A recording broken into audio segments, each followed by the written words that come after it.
Alright,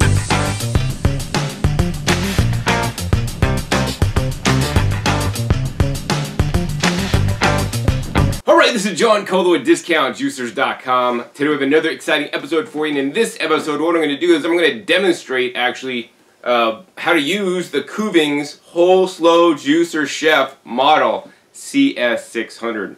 Now, the Kuvings Whole Slow Juicer Chef CS600 is the commercial version of their household machine, the C7000 model. And if you guys are home users, you probably don't really need to get the commercial unit unless you have a super large family.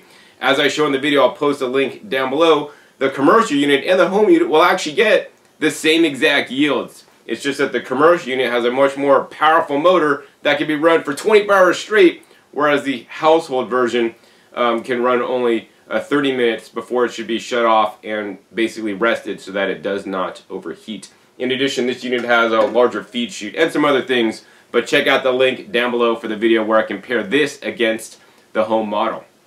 This video is actually intended for people that own a juice bar, a cafe, or are soon opening a juice bar, cafe, restaurant, or want to juice on a commercial scale with the Kuvings Whole Slow Juicer Chef model CS600. The first thing I will say about this model is, although it is commercially rated and is used around the world literally in juice bars, this does not currently have the NSF certification, which means it doesn't have the health department, health certification that might be necessary in your jurisdiction. So before purchasing this machine, please check with your health department to find out if they will require you to have that. If they don't, then you can buy this machine and use it, and probably use it successfully. We have sold many of these machines, mostly to commercial people, but also some to home users. And aside from one guy that returned it once because it said he said his wife didn't want him to buy it because it was too expensive, we haven't had a single return or a single complaint about them. So everybody's been happy with them. And the main thing about that is you got to use any appliance or gadget properly. Otherwise, you could think it's the worst thing in the world. I mean, the iPhone 10, I don't have one yet, and I probably won't get one for another 5 years because they're so expensive. But if you don't know how to use it, you know, it's a piece of garbage. It could be used as a doorstop. But if you use it, you like it, you know it has a better camera and all these new features I don't even know about, that's so great. But you might not know how to use it, and then it's worthless to you, right? And so the same thing with any juicer. If you don't use it properly, then it could be literally a nightmare from hell. But if you use it properly, it could be the best juicer in the world that you love. Actually, I'll post a link down below to a video I did, top 10 tips or juice like a pro in any vertical slow juicer, where I share my tips on how to juice in any vertical slow juicer, including the Kuvings. This one happens to be specifically for juice bars, which I may not share all the tips that I did in that previous episode.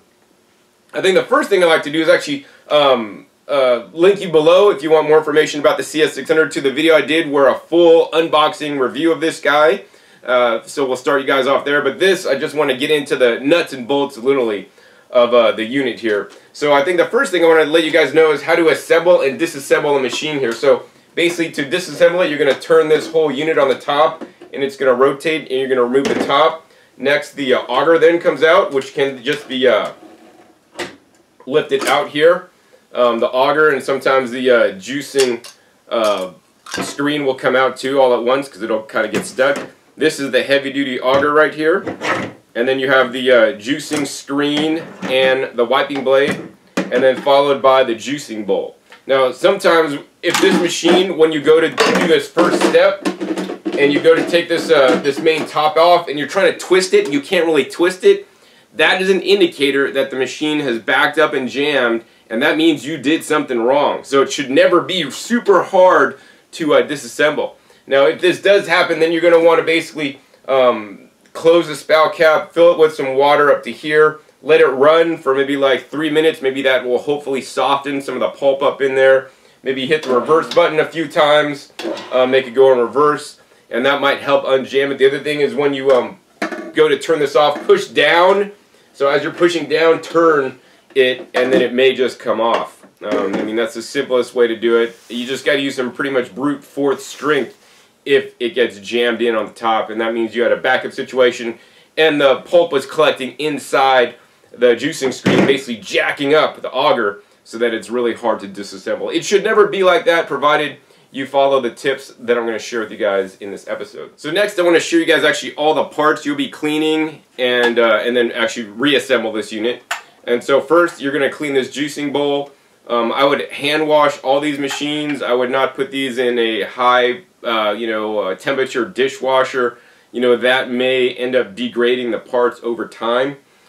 So the juicing bowl, basically you're just going to have to scrub this out, open up the unit. It comes with a special brush to clean all the different passageways. That's very important after every use. You want to get all the pulp out. Next, the juicing screen. This is the most imperative and important part to clean on the whole entire juicer. And once again, this should just not be thrown in a dishwasher when there's pulp clogged in here and you just hit the dishwasher figuring that the dishwasher is going to unclog all the holes. I guarantee you it's not.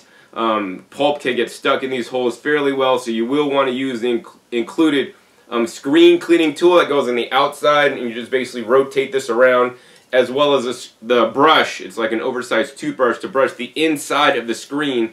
And each and every time you clean the juicer, you want to make sure you get all the pulp out of all the holes. This might take you a couple extra minutes, but this is imperative. Otherwise, if the holes clog over time and then one day you come to work and all the holes are clogged, that means your juicer's not going to be very efficient. That means you're going to be losing yield. So if you're employee doing this, you want to make sure you do a good job. And if you're an employer, you want to come and check your employees' work, because this is the #1 thing that could actually cause you to have literally money go down the drain, because if the holes are clogged, then money's coming out the pulp. Juice is coming out in the pulp instead of with the juice. So to assemble this, there's a red dot on the top here that's going to line up on the top here that you're going to put in. But before that, you're going to want to put in the automatic wiping blade. So the wiping blade has 2 silicone blades, and these guys should be removed, in my opinion, probably like at least once a week to clean in there, to basically take this out and clean these individual parts on a daily basis. You will want to clean this unit and scrub it down with a brush, trying to get all the different angles here, and also be sure to clean the bottom that has all the little gearing or the ribbing. I have seen, juicers that get like clogged up with different stains and whatnot inside if you're not, carefully washing it properly. These guys just slide back in, not too difficult to do. Let's see if I can get this lined up properly. And then you're back in business. And then to assemble, then you basically just take the wiping blade and you push this in until it's fully seated, until it should be able to rotate freely. Once again, take this red dot, line it up with a red dot on here, and then it should just drop into place. Next, you can take your heavy-duty auger and just drop that in. You might have to rotate it as you put it in there. And it's basically going to seat into place. Finally, you take your top, and it has a little red dot that says open and a thing that says close. You're going to line up the red dot with this red dot, and it's going to go in, and then you're going to slide that to close. And then there's 2 little arrows that line up at the back, and if you've assembled it correctly, it turns on. And for example, if you put this top on backwards, like a guy wearing his hat backwards, it doesn't turn on. And like, my juicer's assembled, but it's not turned on. But it's not turning on. That's because you got this part backwards. So you want to ensure that you put this part on the correct way, lining up the red dots, and making sure there's even like a little click noise that you'll hear when it's done. That's pretty much the assembly. It's super simple, super easy to assemble and clean this vertical slow juicer. In addition, it can be quite quick to actually juice, which we're going to get into next. So next, we're going to start juicing in the juicer. And before I get into some of the recipes, I want to show you guys the top 6 tips that Kuvings, the manufacturer of this juicer, recommends you do every time you use this juicer. So number 1, you want to use only 1 top set per recipe. We're going to be using multiple different recipes today, but you only want to use 1 top set per recipe, and this juicer comes with 2 top sets. So it comes with the one that's assembled on the machine, and then in the box with the machine you get a whole separate top set. So if you have this recipe, you're going to use this top set. If you go to the next recipe, you're going to use the next top set, right? Next, they want you to switch out the top set after 1 quart of juice. So after 1 quart of juice, you're then going to go ahead and take this top set off, set it to clean, and use the other top set, right? Another reason why you're going to want to switch the top sets is after 20 minutes of use. After you use one of the top sets for 20 minutes, Kuvings, the manufacturer of their machine, wants you to switch out your top set with the spare one and just put the other one to wash. The next tip is that you need to remove the skin, rinds, and core of all the produce as necessary. So, for example, some things just shouldn't really be juiced. So pineapple skin, generally that is removed. Pineapple core, that shouldn't be juiced either, according to Kuvings, because it will back up and jam the machine. And of course, you're going to have to properly cut up some of the produce to fit in the feed chute as well. The next thing you're going to want to do is you're going to want to cut up your fibrous vegetables. I'll be showing this in a minute, but you know, things like celery is very fibrous. It has those long strings that could get stuck in your teeth. Same thing with kale, collard greens, spinach, any kind of leafy green, dandelion, parsley even. All these items should be cut into smaller pieces. You know, maximum size, in my opinion, should be 1 inch. That being said, you know, for easier juicing and a better easier time and more effective without any jamming, I would say 1/8 inch to 1/4 inch pieces for optimal use. Finally, they want you to remove all the pits. This is super critical, super important, right? Don't put cherries with cherry pits in the Kuvings. Don't put apricot pits, mango pits, any kind of stone fruits. Those should not be put in the juicer. Although it has a nice hole and it looks like you just throw it in there, right? This machine is not designed to deal with pits. Now, however, it will deal with little seeds. So like apple seeds, you know, watermelon seeds, orange seeds. They're not an issue. They could just be put right in the machine. But any large pits must be removed before juicing, or you will break the juicer and it will not be covered under warranty. So next, what we're going to get into is we're going to go ahead and get into juicing some of the different recipes that actually an up-and-coming juice bar will soon be featuring in their juice bar. So one of my customers actually sent me a list of some of the different recipes they'll be offering, including a glowing juice, a sparkling juice, a well-being juice, an energy juice, a garden trio juice, an inflame me not juice, the bodybuilder juice, the blood sugar tonic, the green lemonade, the simple remedy, the good start, and the restoration.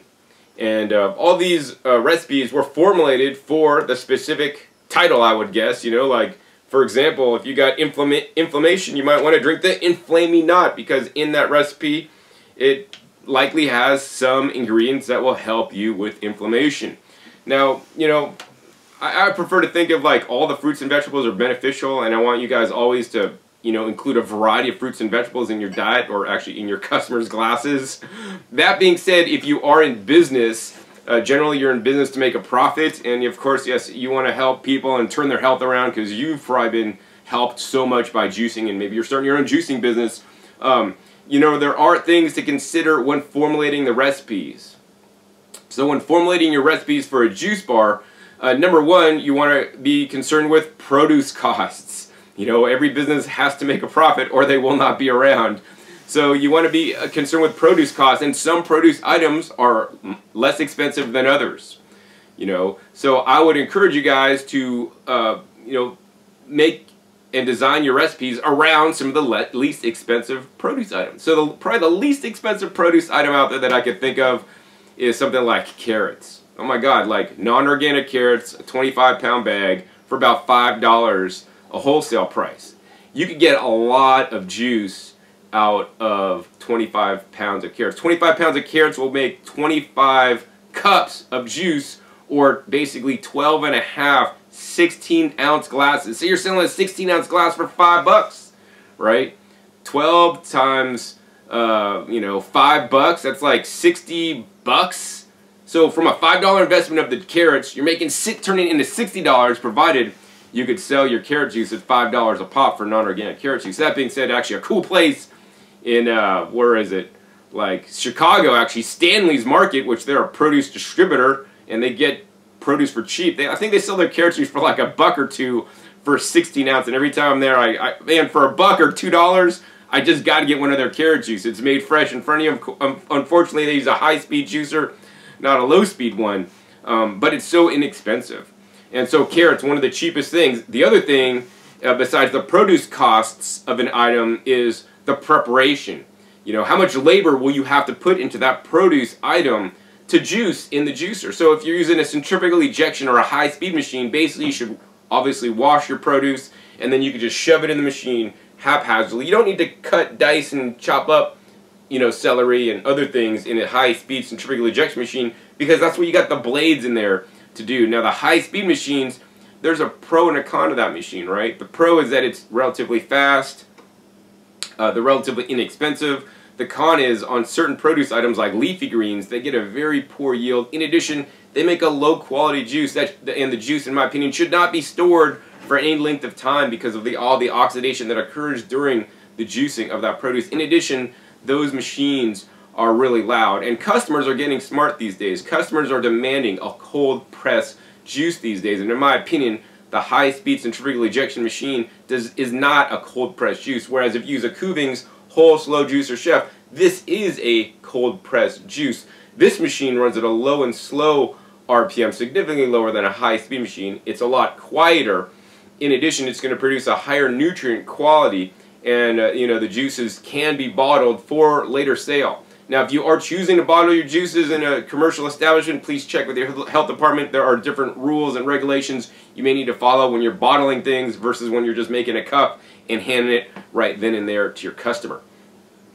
So yeah, but anyways, when you select items, say you're going to be buying the celery to put in your juices, right? Hey, it's great. Celery is great to use, but in a slow juicer, then you should be cutting it up for optimal juicing. Otherwise, the machine will clog and cause more headaches and not get a good yield.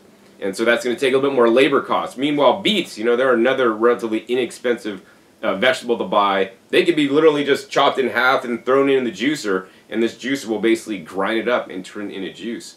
So there's the produce cost factor, there's how much labor there is to process it, and then also the other factor that you should consider, especially with a Kuvings whole slow juicer chef, is can the juicer handle these items, right? Say you made a green juice, and you made a green juice with like kale and cucumbers and celery, right? That sounds like a really good recipe, maybe an apple. And that sounds like a really good recipe, but that recipe could mean disaster in the Kuvings whole slow juicer chef, because this machine really needs some kind of root vegetable to help push some of the softer produce items through the machine. So in that case, I would add something like peeled and cut up jicama pieces to the recipe. You know, that would add a nice neutral flavor. It actually adds a nice mellow sweetness, and it's high in inulin, so it feeds your probiotics in your intestines, because it's a prebiotic food. But also it's a nice hard root that's actually going to help push and flush through some of the greens so that it doesn't clog up and you get the highest yield. So those are some of the factors that you may want to consider. I mean, standard recipes with like carrots and apples are going to work great in this machine. If you have really leafy green heavy recipes, I would encourage you guys to add more carrots or add more specifically diced celery, but more specifically carrots or other root vegetables. Root vegetables, and generally root vegetables are pretty inexpensive to buy also, whether that's carrots, radishes, rutabagas, turnips, even things like kohlrabi. Jicama can be used in this machine without any issues. So aside from that, you know, I got these recipes already pre-made, and we got these pre-measured out. So actually I'm going to be using 4 of the different 12 recipes, but some of the recipes have similar items.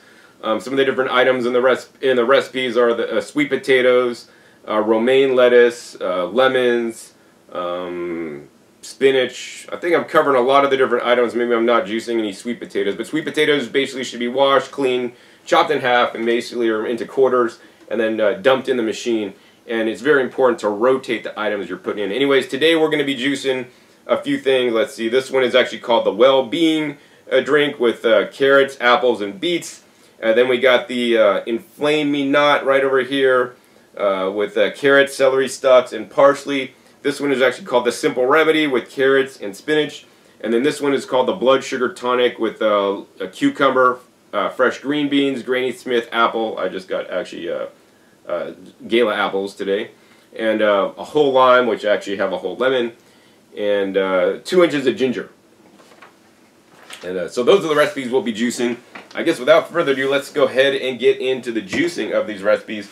The main thing that when you're juicing that you're going to want to remember is you want to prepare the produce properly, right? Step number one on all these recipes is you want to make sure you wash your produce. You don't know what kind of contamination's coming in once you're getting the produce from the produce delivery company or the wholesaler or direct from the farmer if you are.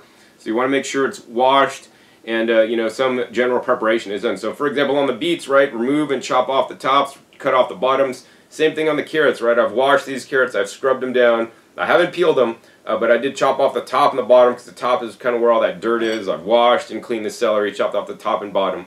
But even after preparing all that, there's still more steps to do. And if you are in a juice bar and going to be making juice on demand, then I would recommend you guys have a make table. And then a make table is basically just a table you have in your restaurant with basically, you know, little bins with, you know, carrots that are washed and prepped, ready to go. So the worker can just grab the carrots and throw them through the machine when there is a juice order. In addition, you're going to have little, you know, trays of properly cut up celery ready to go. So somebody just grab the celery and throw it in the juicer. So you're just basically going to have all the ingredients that you have on the make table pre-prepared, pre-washed, pre-ready, so that you don't have to do this, you know, go through the washing the produce every single time, right? Of course, you're going to have to also date the produce as you prepare it, and according to the health department, you got to keep it at a certain temperature, and it can only be used after it's been cut, you know, for a certain amount of days before you actually have to get rid of it, throw it out, or something. You got to check with them for that. So yeah, have a make table and prepare all the produce properly, and I'll be showing you guys in this episode, right now actually, how to prepare some of the produce. So for the first recipe right here, we got the beets, carrots, and celery. So the carrots are ready to go. They don't need to be cut any further. The beet, I'd probably cut in half once. You know, that's fine. And then on the celery, this is where the preparation comes in. You're going to want to take the celery and you're going to take the knife and you're just basically going to chop it up. You know, and I would say 1/8 inch to 1/4 inch pieces. Now, if you don't want to do this by hand, if you get some kind of like food processor with a slicing blade, you could do that as well. It's not too hard to cut up some stuff, but I know, you know, if you're processing a lot of produce, it can take some time. You know, and this is where Kuvings' opinions and my opinions will differ. They'll recommend cutting into at least, you know, 1 inch or maybe no bigger than 2 inch pieces. And, you know, while you can do that, and then if you do that, you must change out this top set every 20 minutes or after 1 quart or after every different recipe. If you do chop it into smaller pieces like I am, 1/8 inch or 1/4 inch pieces, in my opinion, if I had a juice bar, you know, and the machine didn't clog, I would just use the same top set, you know, for a longer duration of time than what is recommended. Now, of course, do this at your own risk if you choose to not follow Kuvings' specific instructions. So there we go. We have all the celery chopped up. That wasn't too hard. Then what you're going to do, you're gonna say to yourself, okay, man, I got 3 different ingredients in this recipe. And you're going to classify the ingredients as soft ingredients, hard ingredients, and in-between ingredients. So hard ingredients are things like a carrot. These are hard. If you squeeze the carrot, you can't squeeze any juice out of it, right? Soft ingredients are maybe like an apple or a lemon, or fruits, or even like a cucumber, which is soft. If you press into it, it's going to like bruise and dent, right? And then you have like the in-between ingredients. In-between ingredients would be something like the celery. Then something like the celery, which is actually softer than carrots, but harder than the fruits. I would also consider leafy greens in this in-between or middle category. And it's very important that you're going to want to rotate the items you're feeding through the juicer. So for example, you're going to always want to put in a soft ingredient first, followed by a medium ingredient, followed by a hard ingredient. So in this instance, we only have a medium and a hard ingredient. We have celery and carrots, so we're going to put in a handful of celery, a carrot, handful of celery, a carrot, handful of celery, a carrot, and then be somewhere in the middle, we'll put a beet in, and we'll just keep rotating until we're out of produce. So let's see how much juice this recipe makes. So first we're going to go ahead and put in some chopped up celery, so we'll just got a handful here. And we'll put that in the trapdoor spout, dump that in. Next we're going to go ahead and take a long carrot, and we're just going to drop that in bowl, and this basically just gets sucked in. Next, I think I'll put a beet in the trapdoor. Now, the other thing that's important is you don't want to just put this in as fast as you can. You want to let the machine have some time to process it. And if you see produce in the top of the auger and it's not chewed up yet, then you don't want to feed the next thing. So we just did a beet. Now we're going to do another handful of the celery there. And we're going to let that process a minute. Then we're going to follow that by a carrot. Drop that in. Put another handful of celery.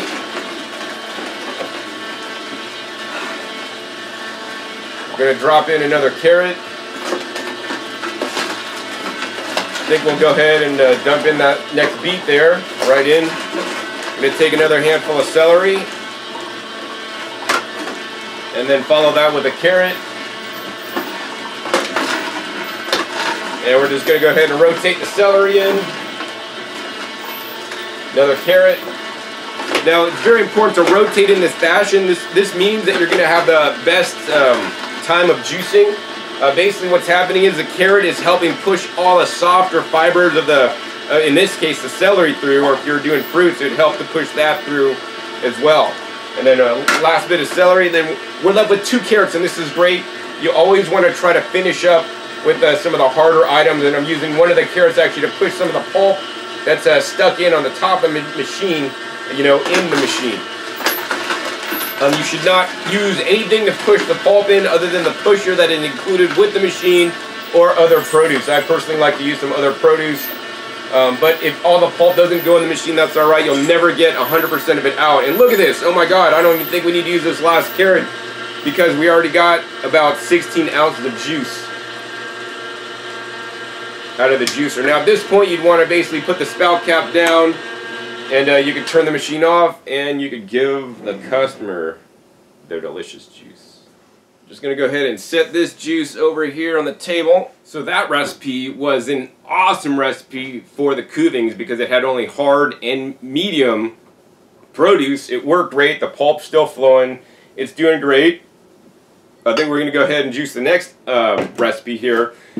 Now this one can be more challenging, more problematic. Basically what it includes is, you know, things like apples, which are, you know, soft items, which are great. It has a lemon, or it should be a lime. That's also great. Those are soft items. It also has a cucumber, which is yet another soft item. And then it also has the ginger, which is a hard item. And then it has the green beans, which I would kind of rate a medium item, kind of like the celery. It's kind of like in between. Now on the green beans, you know, one of the things that should be done in preparation of the green beans is you're going to want to try to remove all the little strings or little stems, if there are any, like this, right?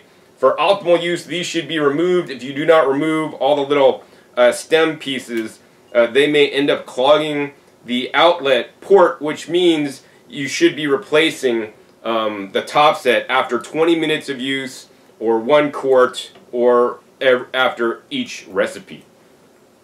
So let's see, I'm just going to go ahead and remove all these real quick, and we're going to come back at you once I got these removed, and then we're going to show you guys actually how to properly cut up the green beans. So I got all those tips removed here, and the other thing you're going to want to do is you're going to want to take your knife once again, just like on the celery, and you want to chop up the green beans. The green beans have the fibers, the strings in it, much like a kale or a celery would, and these can be problematic in the machine. So we're just going to go ahead and take the knife and chop these into pieces. Now, you know, it might be easier in some cases to call your produce guy and see if you could actually order pre-cut produce.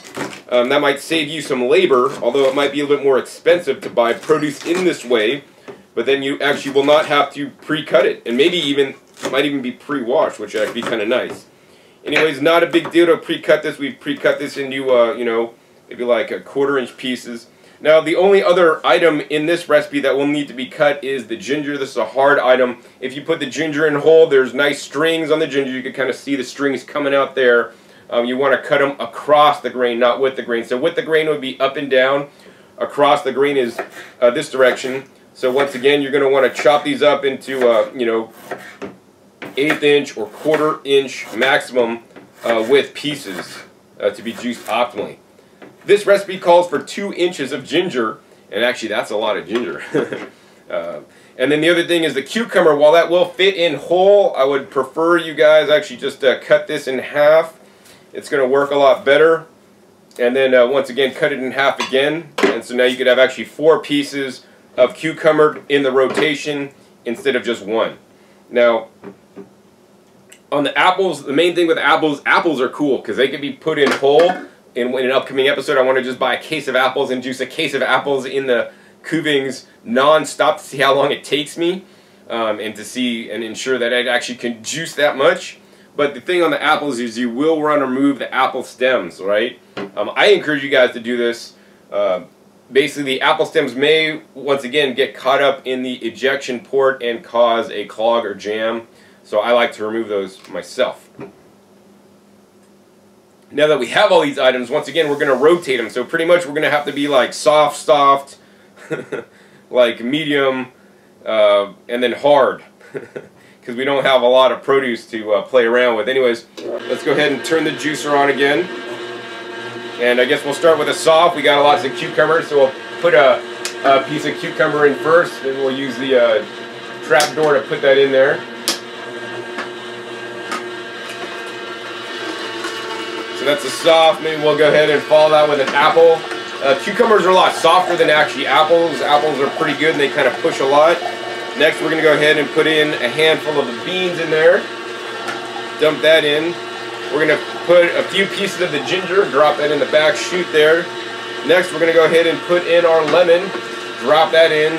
Really simple, real easy. Next we're going to go ahead and put in the cucumber. Let's see, next we're going to go ahead and put in another handful of the beans here. Next we're going to go ahead and put in more of that cucumber there. Let's see, we'll fit that in the back chute this time. Follow that with some ginger.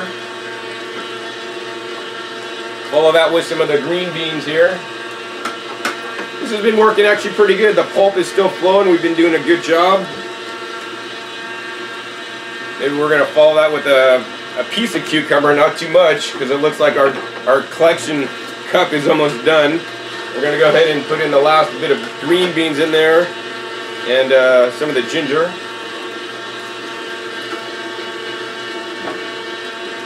The last bit of green beans. And actually, I should be finishing with an apple on this recipe, but if you notice, my collection, my glass is already full to the brim. So I've made 16 ounces of juice, so I don't want to overfill it. So today we happen to have some extra produce we didn't need. But yeah, this recipe also looked great. The pulp came out, and this pulp is fairly dry. I mean, I can still squeeze some juice out of it, but it's done quite a good job. Turn this off, put that spout cap down, and here is our next juice that we made. Look at that nice, vibrant color on that. Alright, I guess next let's go ahead and get into the next recipe. This recipe is only 2 ingredients actually. It's spinach, 6.5 cups of spinach, and maybe like 500 grams or 1 pound of carrots. So this is a really simple recipe. No further preparation is required. I am using the baby spinach today. If you're not using baby spinach, then what you will want to do is cut the spinach, because the more mature stems of spinach may have the fibers in them that may clog the machine up. Let's see, we will need another glass. So we'll put that glass into there, turn that open. On this machine, since there's only 2 ingredients, you got a medium ingredient, the spinach, and the hard ingredient, the carrots. You're going to put in the spinach first, and just try to make it all on the trap door without spilling too much everywhere.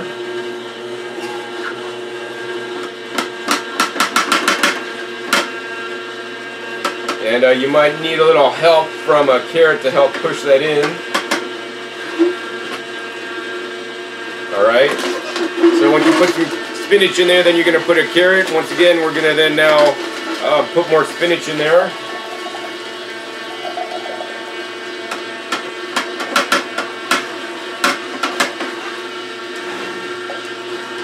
And follow that with a carrot. Another nice handful of spinach.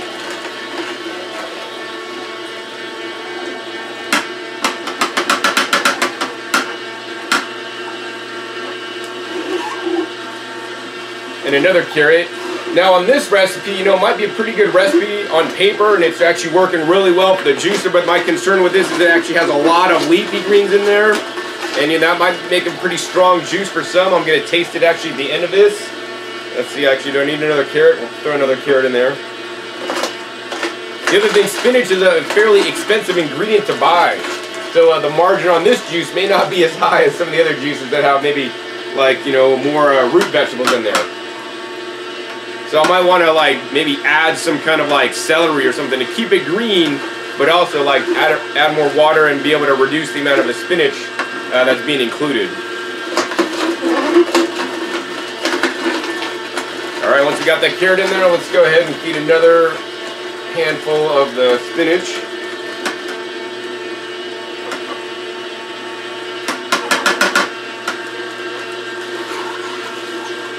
Let's go ahead and feed another carrot in there, push all that spinach through. We're down to 2 carrots and still a whole bunch of spinach. We're going to try to put in like the majority of the spinach right now. Wad that up in a little ball and put that in the trapdoor here. Alright, once again, you're going to want to let the machine process all the spinach in there before adding the next item. You do not want to overfeed this machine. That could be another cause for, you know, clogging or jamming on this machine. Alright, we got that carrot in there. Looks like we're getting close on being full on the glass. We're going to go ahead and put the last bit of the spinach in here. Alright, now I don't think we're going to need a whole carrot, but we'll put a little bit of the carrot in there. In the trapdoor here, just to kind of top off our juice there. And once again, this recipe has actually worked quite well. We still got pulp flowing out of the pulp ejection port here, and a little bit more juice dribbling out there. So we're going to go ahead and turn that off, put that spout cap down, and move this juice on over. So as you guys can see, so far so good. The Kuvings whole slow juicer chef model CS600 has been working great without even having to change off the top after 3 different juices. That being said, I'm also following some procedures that are very important to do, you know, if you don't want to have to do the switch outs, as Kuvings recommends. So now we're out to the last recipe today, which is basically, it is just 3 ingredients: carrots, celery, and parsley. So parsley is a leafy green, and as a leafy green you will want to chop this up, you know, just like you will be chopping up the celery. So we're going to go ahead and take all this parsley out here.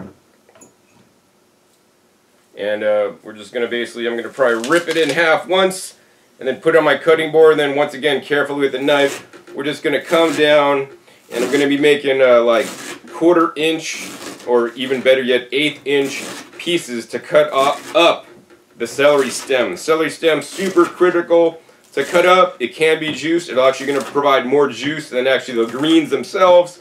Parsley tends to make a gloopy juice, but it's very important to cut the strings up in the celery stems, or you may end up clogging the juicer, right? So after we got that nice pile, then we're going to go ahead and take the celery here, and once again, we're going to want to cut up this celery into 1/8 inch pieces as well.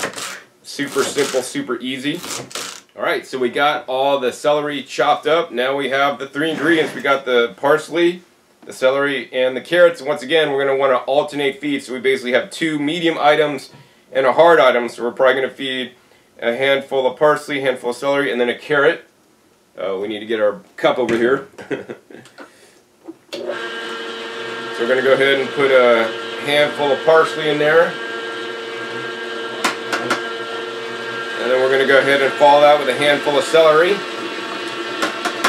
And then we're going to follow that with a carrot.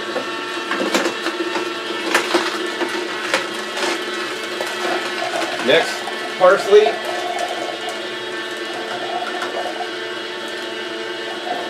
Celery. Carrot.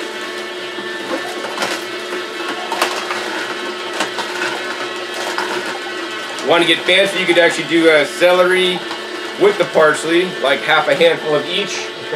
Throw it in there. And then you can do a carrot. Make sure you're giving this machine enough time to process. We're doing a combo, we're getting fancy here. Celery with parsley. And a carrot.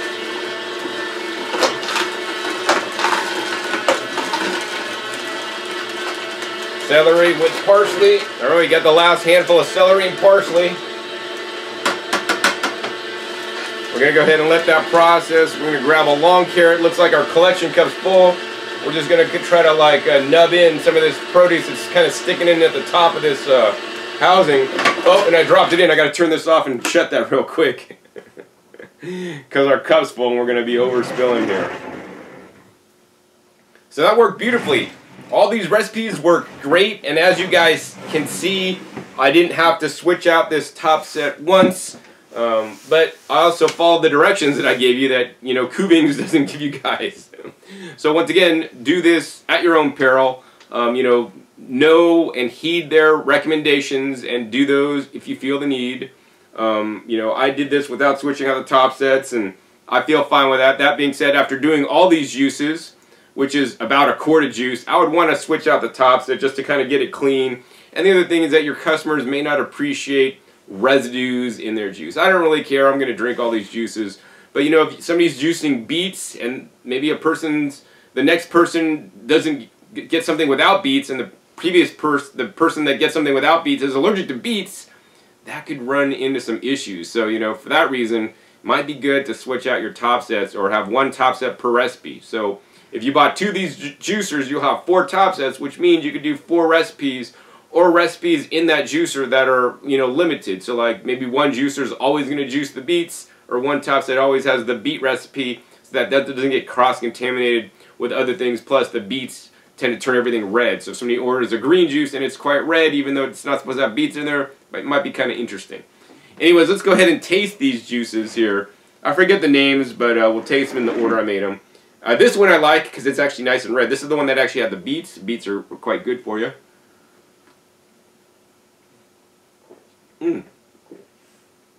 I think that was the carrot, beet, and celery.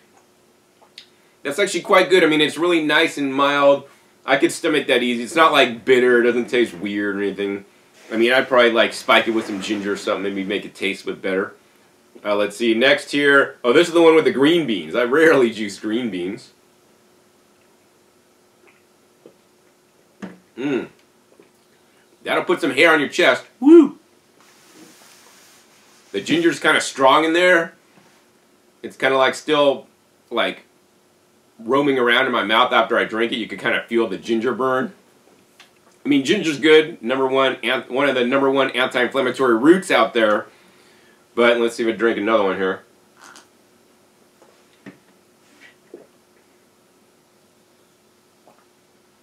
I guess it's not too bad. I might like reduce the ginger by just a little bit though. It's good though. That's actually another good recipe actually. I'm quite surprised. The next recipe, oh, this is the one with just the spinach and the carrots. So like 6.5 cups of spinach. That's a lot of spinach in this one.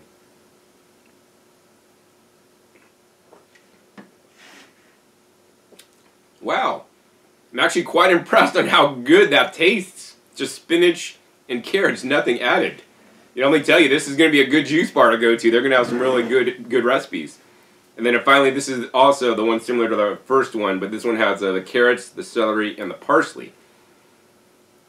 Parsley is a really good detoxifier, and more people should eat more parsley.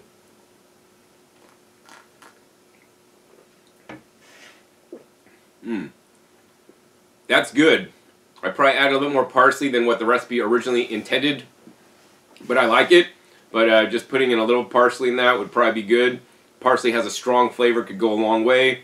But actually, all these recipes are actually quite good. They're quite delicious. And now you guys know how to make them in the Kuvings Whole Slow Juicer Chef. If you guys are interested in learning more or purchasing the Kuvings Whole Slow Juicer Chef, be sure to check the link down below to the product page. At present time, we do have a special on the Kuvings Whole Slow Juicer Chef. So click the Add to Cart button to see our special low price. Only for actually a limited time, not too much longer, until it's going to go up to the regular selling price. In addition, when you buy from Discount Juicers, you do get that extra top set.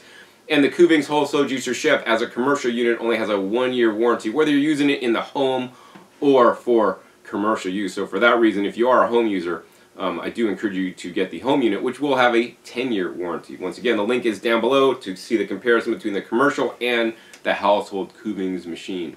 I think all in all, actually, I'm quite impressed with the Kuvings commercial unit. Actually, I sold my Kuvings household unit after I got the commercial unit. I'm much more enamored with this machine. I mean, as you see, as you saw in this video, I juiced everything. It didn't clog, it didn't stop once, it worked beautifully.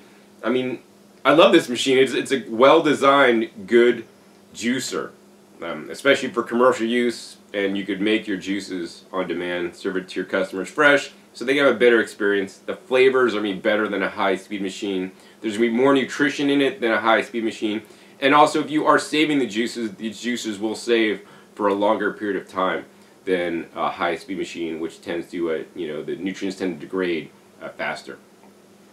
So I guess if you guys enjoyed this episode, please be sure to give me a thumbs up. Also be sure to share this video with somebody else you might be interested in watching this to learn how to use the machine and more specific juicing techniques and how just this machine works in a real world example. Also be sure to click the subscribe button right down below so you don't miss out on any of my new and upcoming episodes I'm coming out every 5 to 7 days. You never know where I'll show up or what appliance I'll be testing and teaching you guys about. Also be sure to support me in my work. If you guys enjoy this video, make your purchase at discountjuicers.com so that I can continue to make these videos. I want to thank you guys in advance that will purchase from me, and I want to thank you guys for those of you guys that have purchased from me in the past, so I can continue my mission to basically get more fruits and vegetables into people in the forms of juices, vacuum blended smoothies, or however you all will eat them. And finally, be sure to check my past episodes. My past episodes are a wealth of knowledge. I'll put a couple links to videos I've done with the CS600 in the past down in the description below, so if you want to watch those and learn more about this amazing commercial juicer by Kuvings. So with that, my name is John Kohler with DiscountJuicers.com. Be sure to visit DiscountJuicers.com/YouTube for special promotional offers for our YouTube visitors. L'chaim.